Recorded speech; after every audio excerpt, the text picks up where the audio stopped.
Many years ago, there lived a certain chief in a faraway forest of the giants.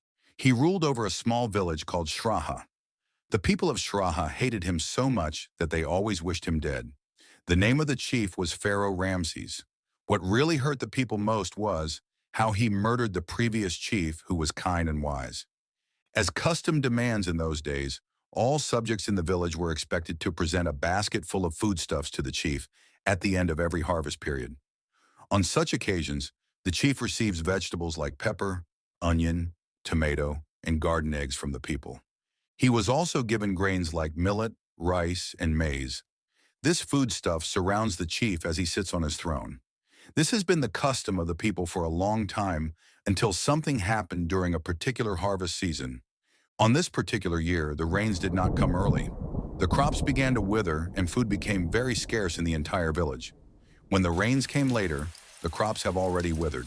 The crops yielded very poor that season and the land suffered from famine. When the time came for the people of Sraha to present the usual gifts of farm produce to the chief, they murmured a lot and even pleaded that the presentation should be postponed to the next harvest season, all things being equal. But Pharaoh Ramses would not agree to their request. He sent his messenger around the whole village with one clear message only.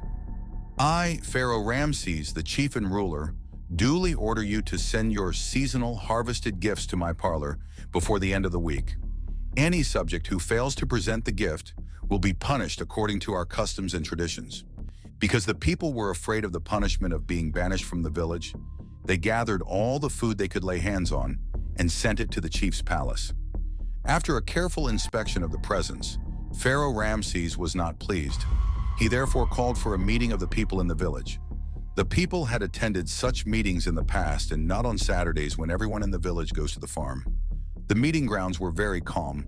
Pharaoh Ramses was dressed in red apparel and a red band tied to his head. This was to signify how serious the meeting was. He addressed the people very harshly. He spoke with such authority that no chief has ever exhibited before. If this is your first time to this channel, click on the subscribe button. My people, your ancestors have worked so hard to build this village. None of you have been lazy. As a result, you must bring 3 folds of what you bring to the palace during the next season. From now on, the chief, Pharaoh Ramses, will marry a new wife every year and he will depend on your labor to feed his wives. No one is expected to utter a word. Remember that the reward of disobedient is death. He ended his speech and left the presence of the people immediately.